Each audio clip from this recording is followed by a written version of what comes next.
Assalamualaikum. Waalaikumsalam. Apa khabar awak? Sihat, alhamdulillah. Itu dia. Okey, dan kita bersama dengan anda semua untuk Malaysia hari ini 22 Februari 2023. Hari ini tarikh cantik 22/02/23. Wah, betul lah. Kan, dan 1 Syakban dah, kita diam tak diam dah hampir memasuki bulan menjelangnya bulan Ramadan, dan pastinya kita di luar sana, anda juga sedang bersiap sedia. Musim cuti sekolah pun dah bermula. Betul. Jadi macam-macamlah rancangan yang telah pun direncanakan masing-masing kan. Hari ini pun agak kurang sikit trafik sebab mungkinlah budak tak sekolah dan sebagainya kan. Kebiasaannya kalau cuti sekolah, dia pagi-pagi dia tak jam. Sebab jadi ibu bapa ni akan rancang macam keluar lambat sikit. Jadi kalau dalam pukul 8, 9 tu dia dah mula start jam. Jadi kena tahulah juga, pantau-pantau juga macam bagaimana untuk keluar ke pejabat dan sebagainya. Tapi hari ini 22 Februari, kalau kita dalam Februari lagi berapa hari je? Sebab Februari kan 28 hari bulan sahaja. Jangan kira sampai 30. Jangan kira sampai kita 30. Sampai 28 saja. Dan hari ini kita akan kongsikan banyak sebenarnya perkongsian, terutamanya tentang penjagaan kaki. Kata penjaga kaki nak jaga macam mana? Ini kadang-kadang kuku cagu kan. Tumit Mekah tu. Ketuan kan. Itu antara kondisi-kondisi kesihatan kaki dari segi luaran lah. Macam mana kita nak jaganya elok. Dan kita nak sentuh juga tentang ligamen bagi mereka yang mungkin ahli sukan dan sebagainya. Secara ringkasnya, kesihatan dan juga penjagaan kaki yang kita nak bawakan kepada anda untuk segmen yang utama dalam Malaysia hari ini. Tapi sebelum tu, seperti biasa pagi-pagi keadaan cuaca macam mana? Di tempat anda boleh turunkan komen juga di Facebook kami. Cuaca di tempat saya okey, cantik, alhamdulillah. Kita nak kongsikan di sini. Okey, di Kuala Terengganu setakat jam nanti sampai 9.50 pagi, cerah, bayang lepas pun cerah, Kuala Pilah cerah, Kuala Lumpur cerah, Kuching hujan 9.50 pagi nanti. Jadi rancang perjalanan kepada orang-orang Labuan. Kangar pun cerah, Petaling Jaya pun cerah ya. Ya, alhamdulillah. Masya-Allah, kita harapkan sehingga ke petang lah. Tapi selalunya petang ni kan musim tengah hujan. Apapun anda rancang elok-elok perjalanan tu, kalau boleh mungkin elakkan daripada kawasan-kawasan yang dinaiki air ataupun yang telah pun keluar amaran, elakkan. Ini dia amaran. Bercakap tentang amaran, ini dia beribut petir, hujan berterusan. Alhamdulillah. Tiada amaran hujan lebat berterusan. Ini antara yang dikongsikan di Map Malaysia. Ribut petir ada tak? Tiada amaran ribut petir. Alhamdulillah. Okey. Hari ini nampaknya cuaca baik. Kita pun nak harapkan agar anda punya mood pun baik. Jangan gaduh-gaduh, tenang-tenang di social media. Ada yang kecoh kan, tak boleh bawa anak makan kat tempat awam dan sebagainya. Aduh, sabar ya. Itulah orang tenang, Malaysia banyak isu Ya kan. Jangan gaduh-gaduh. Kita dah nak bulan puasa ni. Betul. Tak kisahlah nak makan kat mana. Yang penting kita hidup bermasyarakat. Semua benda kita harus hormat menghormati lah kan. Hormat menghormati itu sebenarnya menjadi tonggak kepada kita. Tapi sebelum tu sebelum kita kongsikan apa yang ada di Dada Akhbar, kita nak kongsikan berkenaan dengan ini satu bikisan dan juga perkongsian yang sangat menarik. Guru berusia 50 tahun ni, dia ada hobi suka menunggang kuda. Tapi daripada hobi itu, dia ada inovasi sikit lah. Jadi bisnes dia tau. Jadi apa cerita sebenarnya? Jom sama-sama kita saksikan. Biasa kita dengar pecinta haiwan ni dia bela kucing, bela arnab. Tapi yang ni membela kuda. Bukan setakat ada 1 ekor kuda, tapi ada 3 ekor kuda peliharaan. Jadi sekarang ni saya berada di Mos Hedera Chalet untuk beriadah bersama kuda. Jom.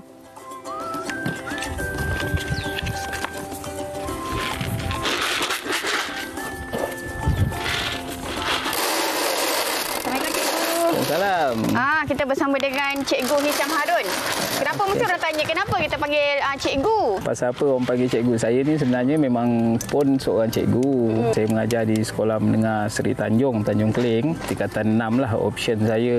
Degree saya Sains Sukan. Mungkin cikgu boleh kongsikan sebenarnya sejak bila suka bela kuda ni sebenarnya? Saya sebenarnya minat dengan kuda ni daripada saya bujang lagi lah. Dia timbul semula membela kuda ni bila anak saya lah, anak lelaki saya, dia naik sekolah menengah dan mula dia pun berminat dengan kuda dan dia kumpul duit dia sendiri dan dia beli kuda, saya tambah lah. Start daripada situ, jadi minat tu datang balik. Dah berapa tahun dah membela kuda ni? Lebih kurang 10-11 tahun juga. So mungkin cikgu boleh kongsikan macam mana penjagaan kuda ni? Susah ke tak sebenarnya? Kuda ni kalau ikutkan tak adalah terlalu sukar.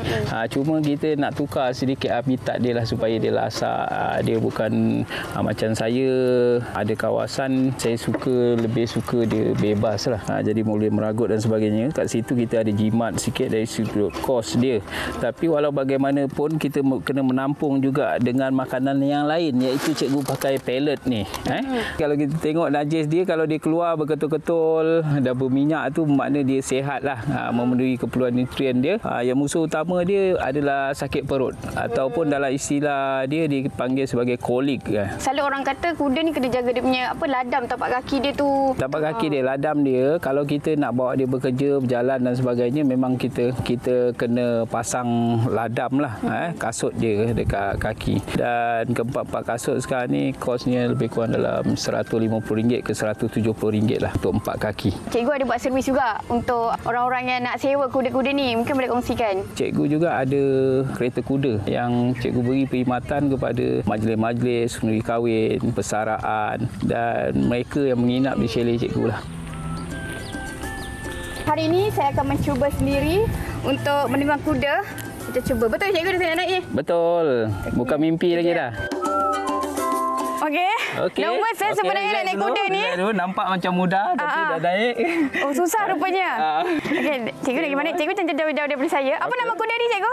Nama dia Boy. Nama dia Boy. Okey, cikgu nak tahu juga berapa nilai kuda ni masa beli? Saya beli tu hari harga dia lebih kurang RM4,500 macam tu lah. So nak tahu macam mana kuda ni selesa dan kita macam tahu dia. Telinga dia macam ni, sekarang ni sebenarnya dia selesa dengan Shikin lah.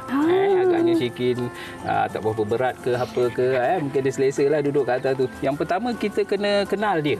Kita tahu nama dia. Contohnya nama dia Boy. Saya akan datang kat dia, saya akan tepuk pipi dia. Boy. Okay, good boy. Supaya dia nampak saya akan menunggang dia. Menariknya membela kuda ni. Fizikal dan spiritual kita, dua aspek yang sangat penting lah dalam kita beraktiviti kuda, beriadah dengan kuda. Sebagai orang Islam, ini merupakan sunnah lah Rasulullah berkuda. Dan yang kedua ni, aktiviti berkuda ni dia akan menggerakkan seluruh muscle kita. Kita akan bergerak dan kalau kita buat secara rutin, insyaAllah the whole muscle better, best among the best.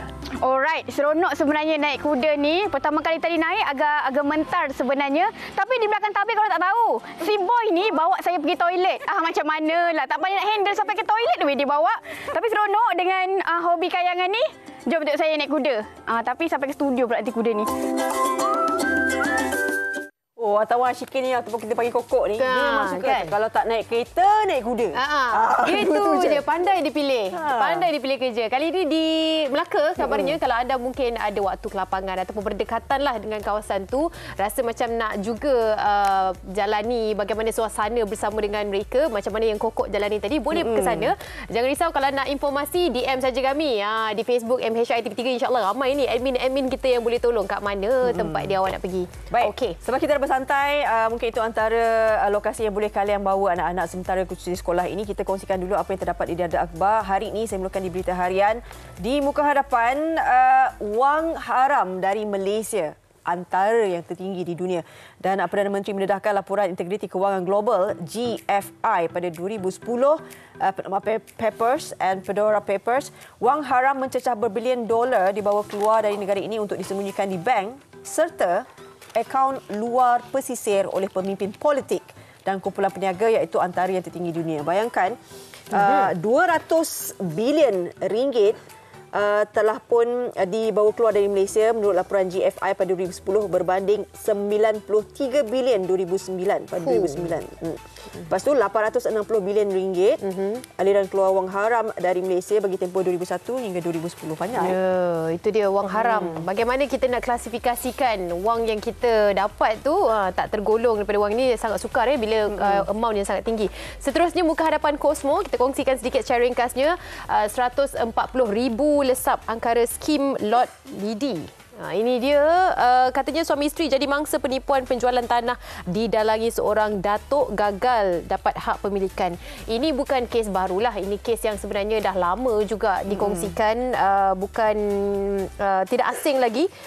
MO yang sama, modus operandi yang sama, mereka akan tunjukkan testimoni-testimoni yang kononnya ada sebelum ini yang telah pun berjaya dalam skim ini, tapi masih lagi berlaku. Itu yang kita boleh kongsikan. Cerita lanjut halaman 2 di Cosmo. dapatkan semua berita ataupun akhbar harian untuk anda dapat tahu yang terkini, yang sahih insya-Allah di akhbar harian. Selepas ini Anim, kita akan berbicara lebih lanjut berkenaan dengan kesihatan dan penjagaan kaki. Kadang-kadang tengok pakai kasut cantik, kasut tu buka kasut, tu dia piau bau, ada cagu dan sebagainya. Jadi bagaimana kita nak berkongsi tentang tips penjagaan kaki ini? Segalanya seketika nanti hanya di Malaysia hari ini.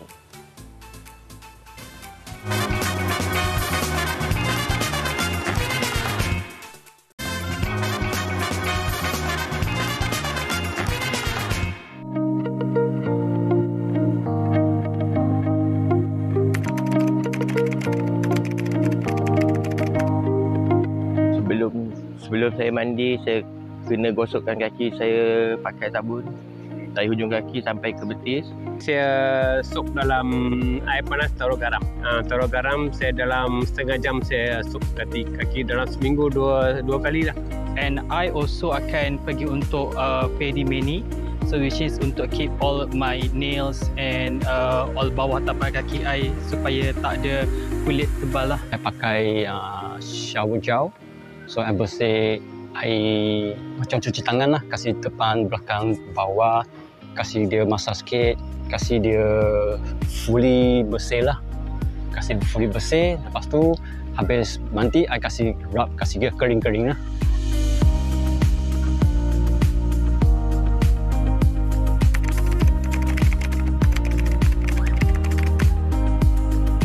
Kuku saya selalu dipotong. Yang mengelakkan melecet, selalu melecet, saya kena selalu pakai stokin. Dan saya taruh ais batu. Ais batu taruh dalam plastik, you just rub only lah. Kalau is something bad or abnormal, it needs to be cured. If not, untuk preventing the measurements of preventing massaging and then like oiling. I bagi lotion lah. Macam lotion yang skin tu, I bagi dia lotion. Bagi bawah tu lotion, semua bagilah. Lepas tu bagi dia rehat sana lah.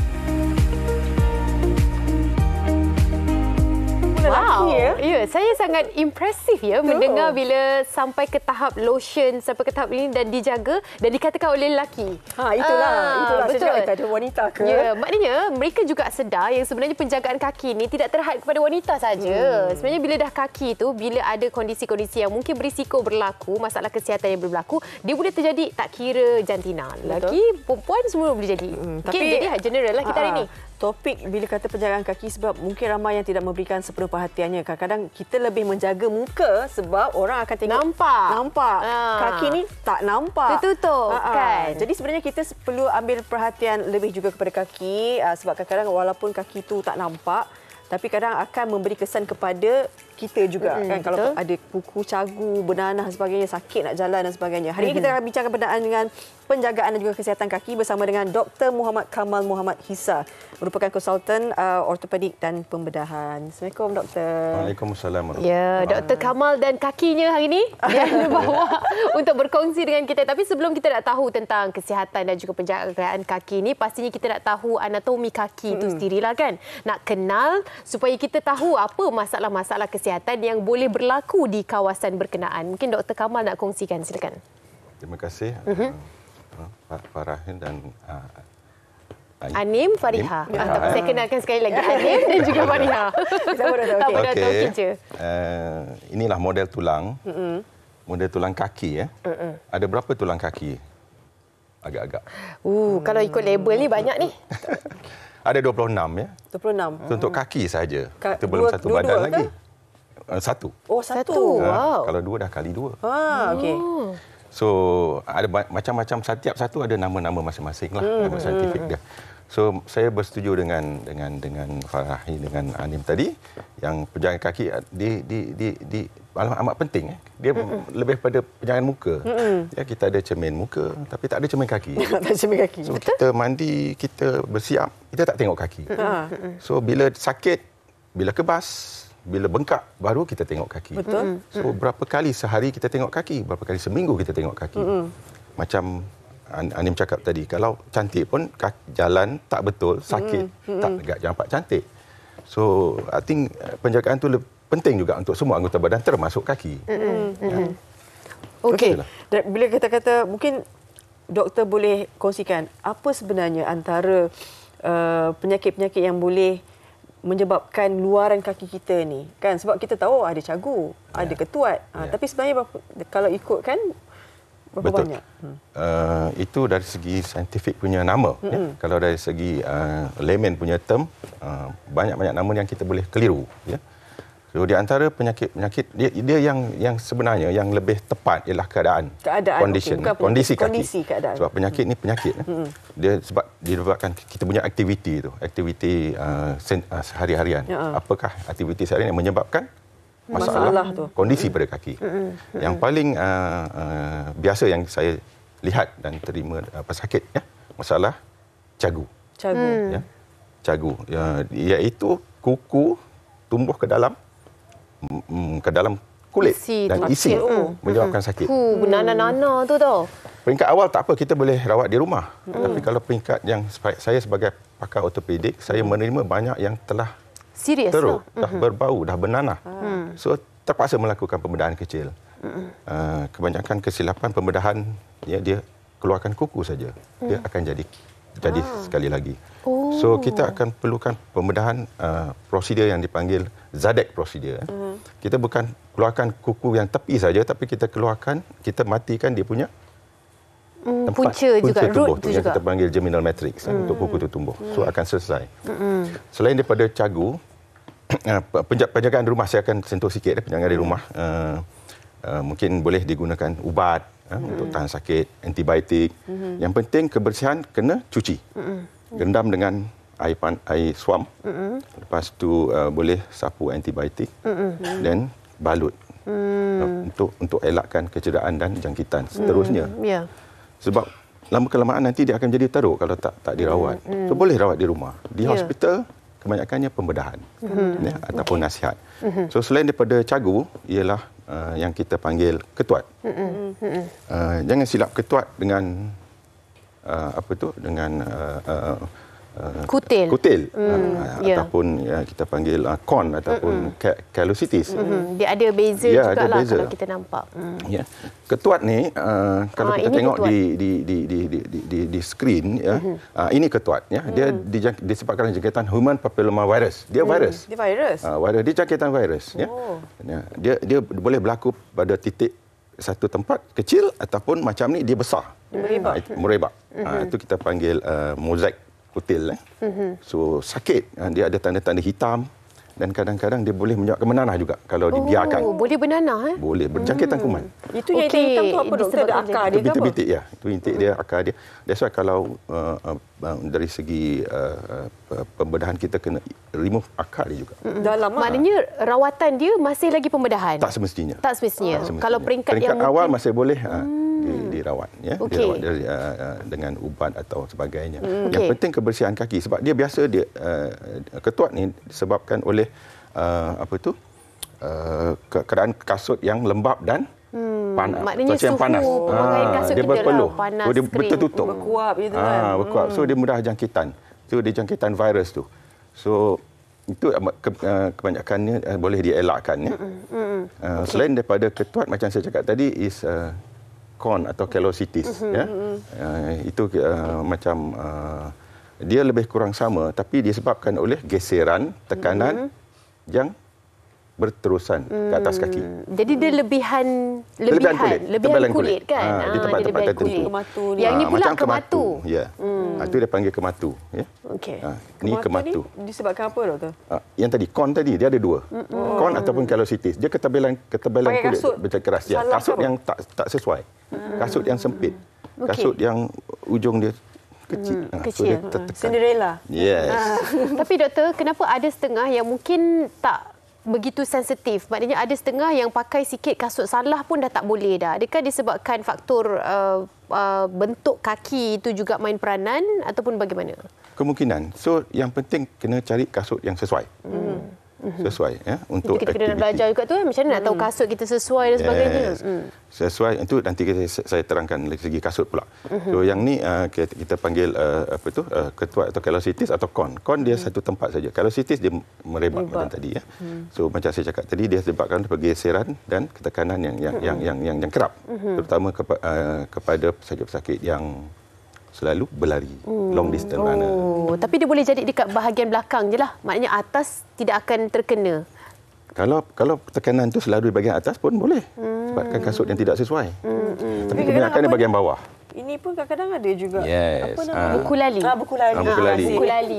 Tekanan di situ sebab kasut tak sesuai. So jadi kulit tu jadi tebal. Itu yang kita panggil callositis, ya.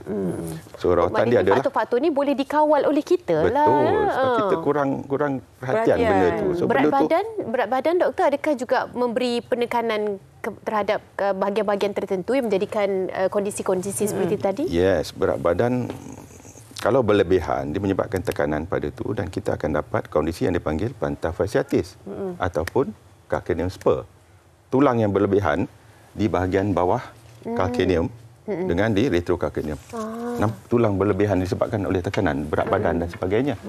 Itu pun menyebabkan masalah plantar fasciitis, ya. Dia berkaitan. Selain daripada plantar fasciitis, iaitu ligamen yang daripada belakang sini, tulang tumit sampai ke jari. Tengok berapa tebal dia punya ligamen di situ yang tebal dan sakit. Dan diberi tekanan. Beri tekanan. So berat badan perlu diberi perhatian selain daripada penyakit diabetes, ya, yang perlu dikontrol. So selain daripada ketuat, selain daripada corn callositis tadi dengan wart, benda-benda lain seperti plantar fasciitis, calcaneum spur, ada lagi kondisi-kondisi lain yang banyak yang perlu diterangkan. Tapi kita nak sambung tentang kondisi itu, cuma kita nak kongsikan juga bersama dengan anda semua selinganlah kan bingkisan berkaitan dengan pengalaman dengan risiko ligamen kaki. Bagaimana agaknya kondisi individu ini? Jom sama-sama kita saksikan.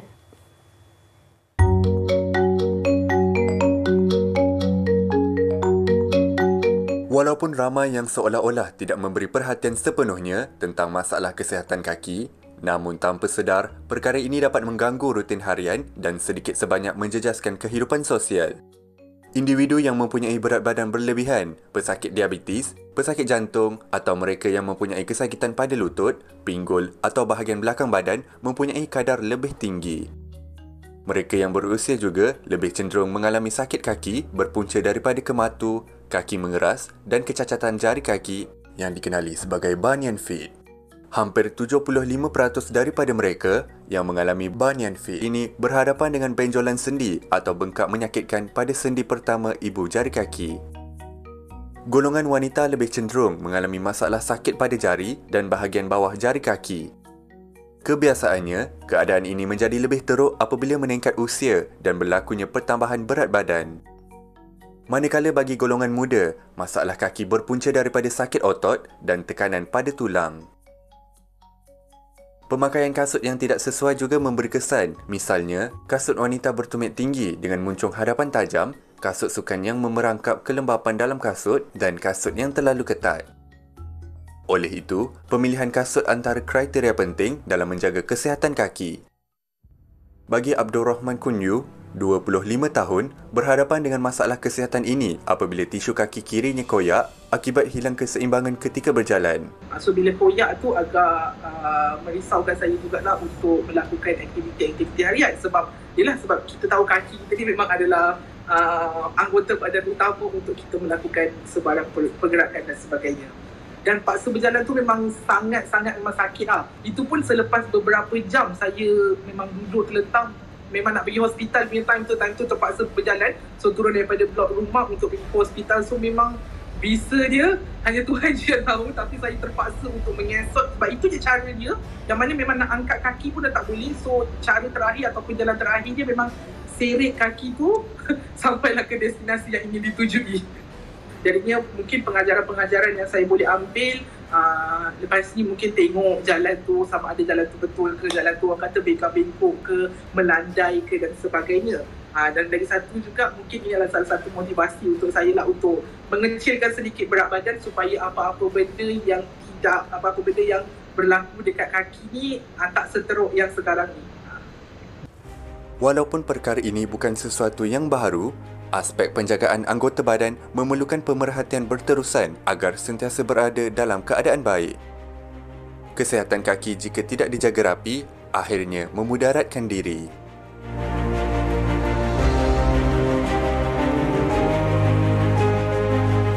keseimbangan ketika berjalan menjadi salah satu punca bagaimana individu sebentar tadi yang dikongsikan kondisinya selepas sampai kena menyeret kan, kaki itu tak boleh nak gerak, bisa sangat sakit sangat katanya. Doktor, mungkin sedikit komen doktor melihat kepada situasi individu itu, adakah mungkin ini juga yang sering kali terjadi bagi mereka yang agak kurang dalam pengawalan keseimbangan ketika berjalan? Komen daripada doktor sendiri. Ya, betul, saya setuju. Salah satu ialah kecederaan. Kecederaan disebabkan oleh aktiviti sukan ataupun berat badan yang berlebihan ataupun keadaan posisi badan yang tidak betul. So kaki itu menjadi bebanan kepada kita punya aktiviti dengan berat badan. So ligamen boleh koyak, tulang boleh kita panggil stress fracture kalau dia terlampau beban kan. So menyebabkan sakit. So kadang-kadang itu kita kena diagnose awal untuk mengelakkan daripada berlarutan. Okey, itu dia sedikit pandangan daripada Dr. Kamal berkaitan dengan beberapa situasi ataupun kondisi. Boleh juga anda turunkan komen sebab apa Fariha akan bersama dengan mereka yang nak prevent dulu. Orang kata prevent is always better than cure kan. Sebelum terjadinya masalah-masalah ni, anda sebenarnya boleh elakkan daripada terjadi. Apa perkongsiannya tu? Tadi doktor dah cakap kena cermin-cermin kaki kita. Sekarang kita dah bersama orang yang boleh bercakap berkenaan dengan penjagaan dan juga kebersihan kaki. Jadi ini mungkin salah satu daripada usaha ataupun yang kita boleh lakukan. Cumanya kenalah ada kerajinan dan juga perhatian. Kita nak bersama dengan Ashu Viana Rafi yang pakai baju merah jambu ini. Assalamualaikum, selamat pagi. Waalaikumsalam. Dan juga merupakan pembantu Aman Core. Mereka ni daripada Spa Pinky dia. Ya, betul. Okey. Tadi dah dengar juga apa yang doktor terangkan. Sebenarnya kita sebenarnya bertanggungjawab untuk menjaga kebersihan kaki. Betul. Okey. Mungkin Ashu boleh kongsikan juga bagaimana sebenarnya, apa sebenarnya tanggungjawab kita sebagai seorang individu yang ada kaki ni kena jaga. Dan ada kaki kena jaga cantik. Okay, first kalau boleh jangan tunggu dah teruk baru nak datang spa. Sebab selalunya spa ni kita nak bantu dia, especially crack heels. Kan perempuan selalu pakai heels, dia akan kering kan, akan keras kat bawah tapak kaki tu. So kami akan bantu untuk bagi lembut, bagi melembutkan kaki dan bagi moisture kat kaki kita. And dalam masa yang sama kita akan buffing kuku bagi cantik, bagi bersihkan, lepas tu dan kita akan scrub juga, tanggalkan kulit mati, kita akan pakai masker dan kena buat rawatan ni at least sebulan sekali. Sebulan sekali. Ada tak kadang-kadang kan bila pelanggan ramai, macam-macam kondisi yang mereka ada. Kalau misalnya macam tadi kita berbual berkenaan kondisi-kondisi ada ketuat, ada cagu dan sebagainya. Adakah kalian juga menerima kalau ada kondisi begitu untuk dilakukan di spa? Okey, kalau spa kami ni, kami tak ada kelengkapan yang mencukupi untuk bantu masalah tersebut. Kena pergi spesialis juga. Kita hanya bantu macam Ashu cakap tadi, kita boleh lembutkan, boleh bagi scrub, tanggal kulit mati, buffing dan sebagainya. Untuk macam ketuat tadi tu, memang kena pergi spesialis sebab kita tak cukup alat untuk bantu. Kalau boleh untuk first tu untuk supaya kita ni nak bantu tu jangan sampai terlambatlah macam doktor cakap tadi kan. Jadi kita kena atasi awal, especially bila dah teruk nak datang spa tu, memang bukanlah kita terus halau, kita akan bantu untuk yang mana yang kita boleh bantu, kita bantu, tapi cuma macam saya cakap tadi tak cukup alat. Memang kena pergi spesialis. Ni rendam dengan air apa? Ini biasa kita ke ataupun ada campuran ke? Ada bunga. Kita nak bagi harum lah, ada bunga. Sebab kaki ni kan pun macam kulit walaupun kulit yang kita jarang kita jaga, tapi still kena jaga utama sebab nanti akan tambah kulat, akan bau kaki tu yang ada kita letak bunga bagi wangi. Kebanyakannya semua perempuan yang datang? Ada juga lelaki, tapi spa kita khusus untuk wanita. Doktor, sedang membersihkan kaki, kebersihan kaki. Kadang-kadang kita rasa tumit tu kan merekah. Jadi kadang-kadang ada yang kikis merekah tu, boleh ke? Itu memang disarankan. Sebab kita untuk mengelakkan dia jadi bertambah teruk kan. Saya cakap tadi kena selalu cermin kaki, tengok kaki anda bila crack tu berlaku. Dia heel crack ni part of the ketuat juga dia punya kategori.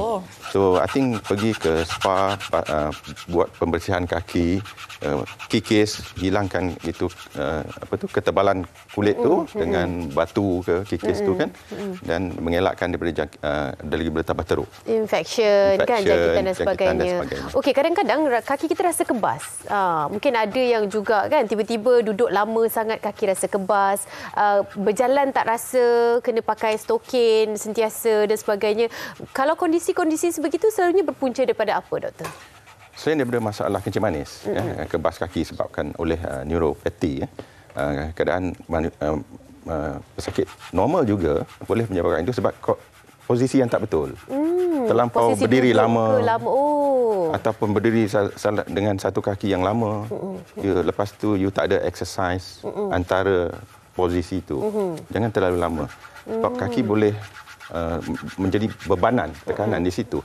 So sirkulasi darah tidak bagus. You akan merasa kebas dan sakit walaupun sementara. Okey, kita ni memang tak lari kan pakai kasut tinggi kan. Hari ni rasa macam bersalah pula sebab kita pakai kasut tinggi hari ni ya. Tapi nak tanya, kan sekarang dah ada platform shoe. Platform shoe tu sebenarnya kaki kita tak macam ni tau. Tak macam stiletto.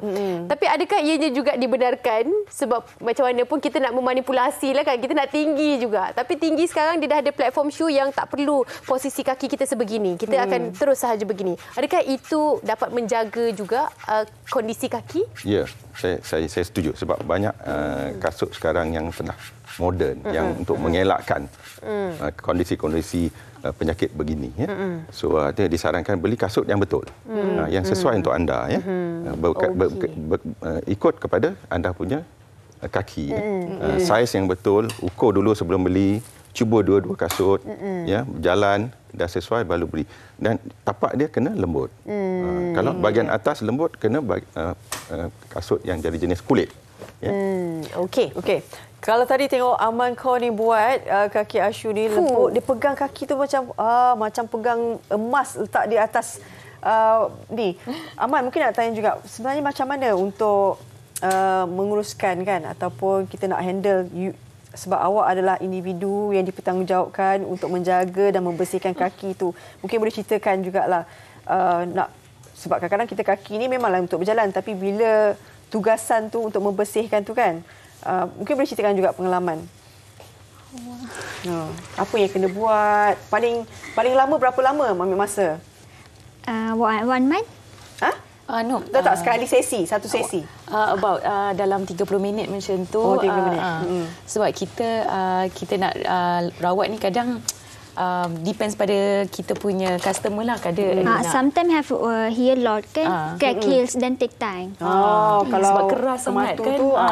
Dia bila keras sangat tu memang take time nak gosok bagi lembut. Sebab kita akan make sure keluar pada spa kaki kita dah cantik, lembut. So nanti datang pun kita akan repeat customer lagi lah sebab kita akan make sure customer puas hati dengan kita punya servis. Ini untuk memastikan penjagaan kaki kita ni sihat. Lepas tu nanti ditambah pula dengan kuku tu cantik dan sebagainya, buat pedi semua kan.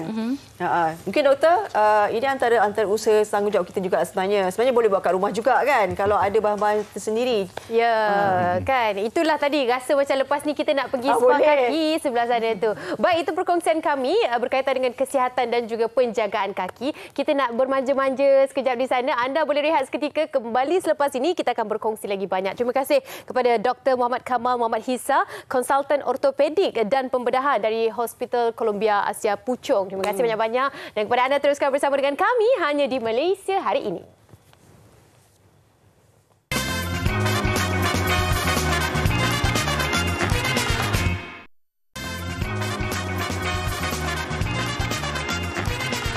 Sepuluh 11 minit pagi. Selamat pagi kepada anda semua yang baru saja bersama dengan kami di Malaysia Hari Ini. Kalau tadi kan kita sebenarnya dah kongsikan tentang kesihatan dan juga penjagaan kaki. Kali ini masih lagi nak menitik beratkan tentang kesihatan dari sudut penggunaan air. Bagaimana tahap piawaian yang terbaik untuk anda minum air ataupun digunakan seharian. Jadi kita ingin bersama dengan individu yang akan menjelaskan dengan lebih terang lagi kepada anda semua yang mungkin nak fahami tentang kondisi ini. Insinyur Zairi Zainuddin, Ketua Jabatan Kualiti kualiti air Selangor bersama dengan saya. Assalamualaikum. Waalaikumsalam. Terima kasih banyak-banyak Encik Zairi sudi bersama dengan kami. Ini antara yang kita sendiri kalau dah pernah kita kongsikan tapi masih lagi menjadi tertanya-tanya kan.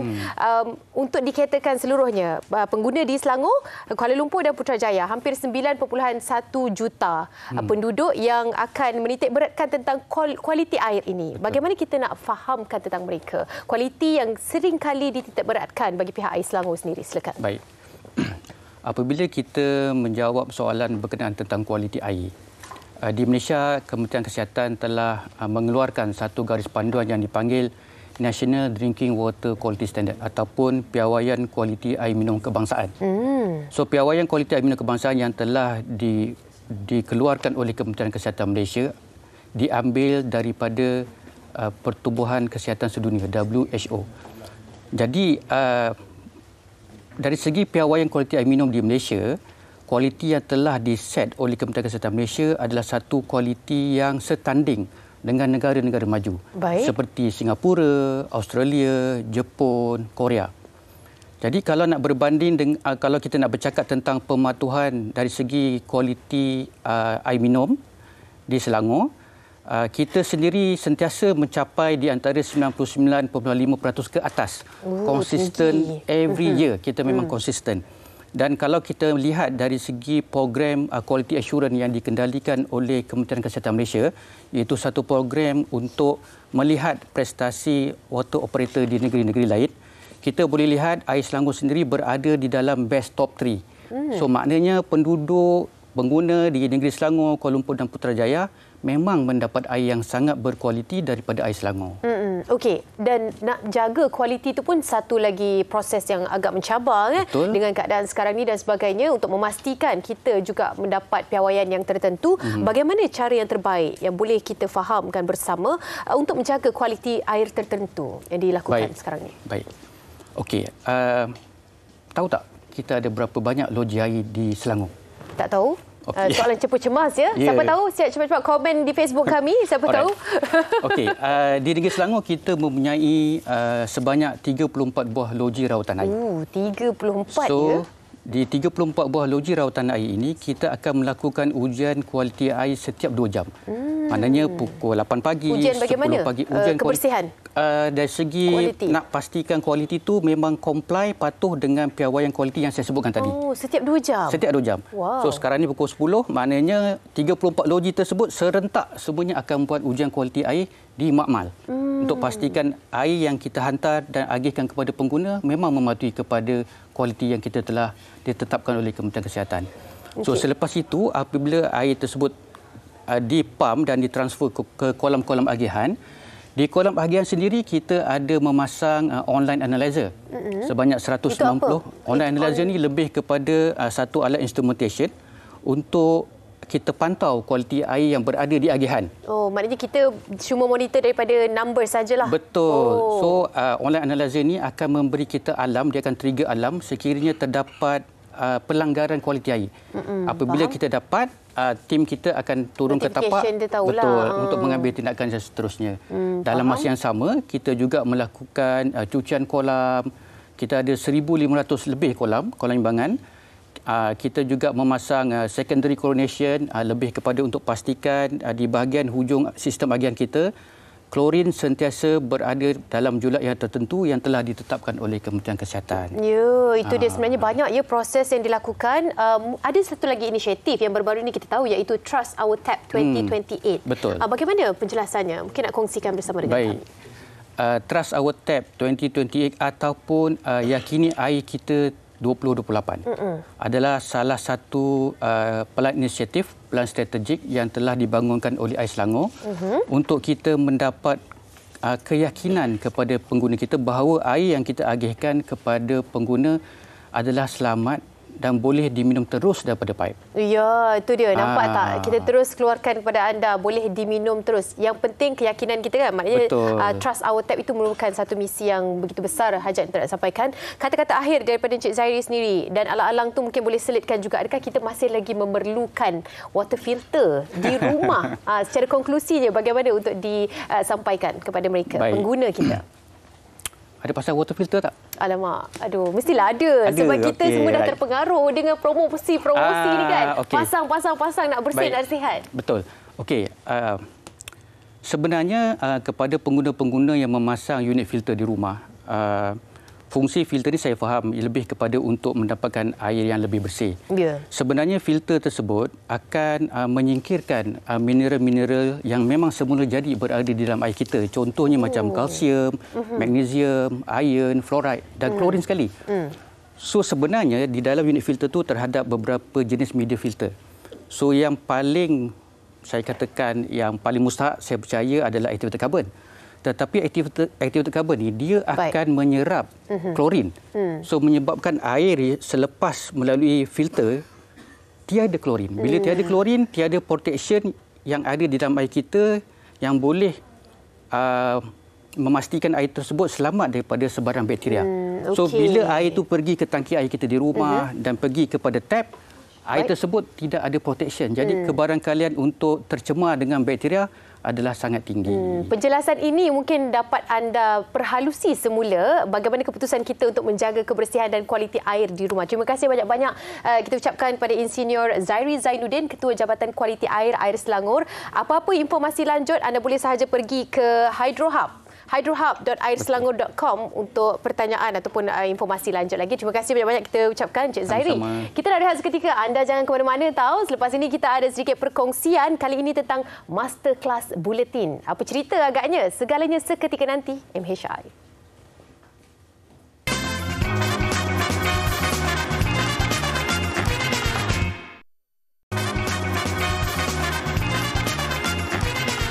Baik, kembali semula dalam Malaysia hari ini. Kita teruskan perkongsian kali ini. Kita ada aura lain macam sikit lah. Lain. Dua orang kalau bercakap-bercakap.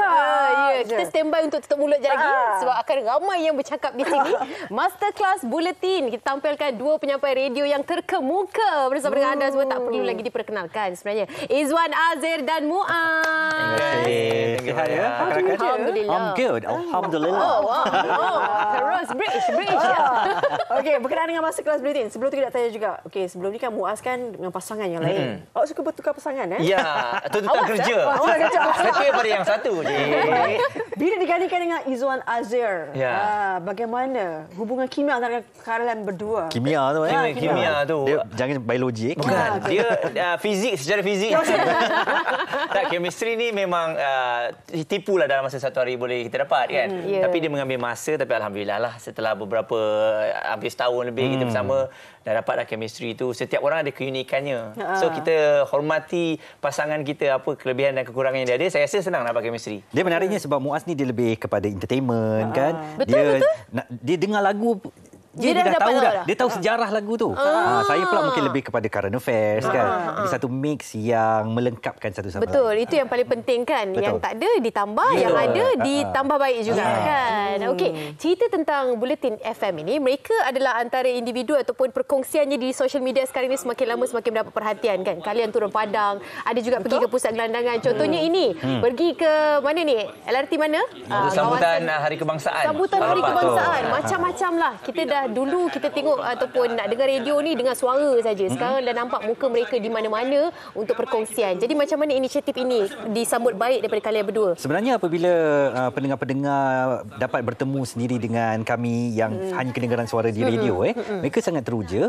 Jadi kami memilih segmen-segmen masyarakat tertentu yang kami nak santuni, terutamanya mereka yang kurang bernasib baik. Jadi sebagai contoh tadi Hari Kebangsaan kita merayakannya. Ini kat sekolah ini kat sekolah. Jadi untuk anak-anak kita bawakan kepada mereka betapa pentingnya sarapan. Jadi dalam satu program kami namakan Bulletin Belanja Breakfast. Kami bawa sarapan kepada para pelajar sekolah ini supaya mereka memulakan hari mereka di sekolah semuanya perut penuh. Saya nak tanya. Ini kempen baru Betul. Kempen baru. Apa yang korang bongak dengan tu adik-adik tu semua dia angkat tangan ikut je cakap abang-abang ni. Muaz lah tu. Tengah lato tu sebenarnya. Lato sebab kita tahu tengah trend kat situ kan. Tapi setiap pengisi tu selain daripada kita belanja breakfast, kita berikan kata-kata semangat juga, motivasi kepada adik-adik kita. Ni ialah seperti anak-anak kita je sebenarnya kan. Jadi hampir dah ada 2 sekolah yang kita pergi, respon bagus. Bila kongsi kat media sosial tu dah ramai pula ibu bapa yang tag sekolah masing-masing kata jomlah belanja breakfast kat sekolah anak kan. Sungai. Ya, sekolah anak kita sama. Alamak. Dia tak boleh datang. Bahaya sekarang. Anda sangkutkan kaki. Bapak dia ada kat sini. Ini antara kempen yang terbaik juga. Yalah. Betul. Bagus. Dan anak-anak kita dah berubah tau, Anim dengan Fariha. Dulu kan kita malu-malu kan. Bapa-bapa. Bukan, betul. Sekarang kita dah jadi bapa-bapa. Dia orang kenal kita. Uncle ni kita pernah tengok kat TV. Jadi kan sekarang ni anak-anak kita mungkin cara mereka di sekolah dah berbeza dengan zaman kita dahulu. Lain kan? Eloklah sekarang kita pun kenal mereka pun tahu cara nak berhubung dengan dunia luar. Ya, bagus. Berkenaan dengan webinar masterclass beauty ni. Kalau sebelum ni kan semuanya topik perniagaan. Tapi sekarang ni dah ada perubahan katanya, kelainannya. Betul. Sebab kita kalau boleh nak menyantuni kepada semua golongan lah kan. Kalau sebelum ni mungkin yang bisnes, ada orang yang tak minat dengan bisnes. So kita lebih kepada topik isu semasa. Macam besok perlukah anak kita pergi tuition ataupun tidak. Jadi ini antara kerisauan ibu bapa juga kan. Betul. Sebab kadang-kadang kita rasa kat sekolah ni bila anak kita ni macam prestasinya tak berapa bagus, kita tambah lagi lah pergi tuition lah. So pergi tuition tu dapat membantu mereka ataupun tidak sebenarnya. Muaz pernah bawakan topik influencer ni. Jadi influencer berapa lama boleh bertahan? Apakah dengan influencer ni boleh hidup selesa sampai ke tua kan? Saya pernah bawakan topik untuk mari kita belajar tentang demokrasi di Malaysia supaya kita faham tentang politik di Malaysia ni. Jadi sekarang ni kita dah keluar daripada kepompong perniagaan tu, menyentuh semua topik yang diminati atau menjadi bahan perbualan masyarakat. Bagaimana untuk pemilihan topik ni? Adakah kalian mendapat juga komen, permintaan daripada pendengar-pendengar? Betul. Topik-topik ini kebiasaannya apa yang kita bincangkan di radio, kemudian kita buka ruang yang lebih luas lagi untuk kita kupaskan. Dan mereka yang mengikuti webinar secara percuma ni juga berpeluang untuk menang wang tunai dengan kita. Dahlah dengan webinar secara percuma dapat lagi wang tunai. Apa tunggu lagi? Ini dia tarikh-tarikh keramat yang anda perlu screenshot. Sila. Screenshot cepat-cepat, ambil gambar ke, share dekat grup sebelah. Dia 11 pagi. Ada webinar percuma ni. Setiap hari Khamis di Facebook Bulletin FM anda boleh pergi tengok. Tarikh keramat sebenarnya lain bila kalian akan berkahwin. Itu tarikh keramat. Wah, kita tanya soalan kan dia? Oh ya, betul. Soalannya untuk kalian bertiga. Tak ada. Bila kalian nak berkahwin? Tak ada. Soalan tak ada. Kita soalan masterclass ada. Kami fokus pada kerjaya masing-masing. Jadi bagaimana setakat ini bila kalian buat masterclass ni kan? Respon orang ramai. Kadang-kadang kita kata, boleh ke kita buat isu borak ni dekat radio? Ada ke viewers? Ada ke? Bagaimana? Sebab contohnya yang Muaz buat, berapa lama influencer ni boleh bertahan? Muaz membawakan tetamu Faiz Diki. Memang orang yang aktif di media sosial. Dia tahu apa sepak terajangnya, bagaimana nak merangka strateginya. Jadi mereka yang berminat untuk jadi influencer ni memang beri tumpuan kepada mereka. Kami bawakan tetamu-tetamu yang memang bukan calang-calang. Maknanya relevan. Esok kita ada bawa seorang sir daripada pusat tuition terkenal MC Plus yang akan bercakap tentang kenapa perlu hebat tuition. Tetamu kalian Hebat-hebat dan semuanya menjadi peluang kepada orang ramai untuk bertanya sendiri masalah atau keprihatinan mereka kepada individu yang tepat. Okey, itu dia. Jangan lupa esok 11 pagi lah. Khamis 11 pagi. Apa ucapan kalian? Sekarang dah ada peminat cilik, peminat semua golongan dah. Kita harapkan Bulletin FM ni mendapat tempat di hati ramai rakyat Malaysia sebab mungkin barulah untuk orang Malaysia dengan radio yang ada perkongsian bukan kosong, perkongsian ilmiah ni kan. Tapi kita harapkan kalau kita tak mula, Bulletin FM tak mula, sampai bila kita hanya ada beberapa pilihan radio. Betul. Jadi kita ni keluar daripada kepompong kebiasaan dan kita harapkan setiap input yang kita berikan ni dapat diterima ramai dan dapat memberikan positif kepada anda. Saya rasa Bulletin FM adalah suatu citra ataupun wajah radio yang baru di mana masyarakat mahu mendengar bukan saja hiburan tetapi dia nak tahu apa yang dia boleh dapat daripada radio. Kalaupun dia tak sempat dengar ataupun tahu tentang isu-isu viral tu, dia akan dapat dan kita akan berikan ruang untuk mereka. Ya, itu dia isu semasa dan info terkini. Jangan lupa untuk dengarkan Bulletin FM bersama dengan Izzuan Azir dan juga Muaz dan juga kita ada bunga juga, Nadia Azmi. Nadia Azmi. Dia bunga terbaru kalian. Sebab bunga dia dua ni dia busy. Okay. Thank you, sir. Thank you. Terima kasih banyak-banyak. Sama-sama. Okey, itu dia. Dan kita juga warakan sedikit. Sempatnya kita warakan ni Molek FM. Orang molek katanya. Dia datang lagi adik kakak. Dia tersembunyi tapi saya awak kena cari. Jadi besi pencarian OA Molek kembali lagi. Inilah peluang untuk menang RM20,000 ya. Jadi dengar sajalah OA Molek tu kat mana. Molek FM nanti jangan lupa untuk dengarkan. Menangi RM20,000 untuk milik anda. Terima kasih kepada anda semua yang sentiasa setia bersama dengan kami. Esok jangan lupa ya 9.30 pagi kita ada perkongsian pasangan anggota keselamatan yang bertugas menyelamat ketika gempa bumi di Turki. Okey, besok kita jumpa lagi. Assalamualaikum. Jaga diri. Thank you.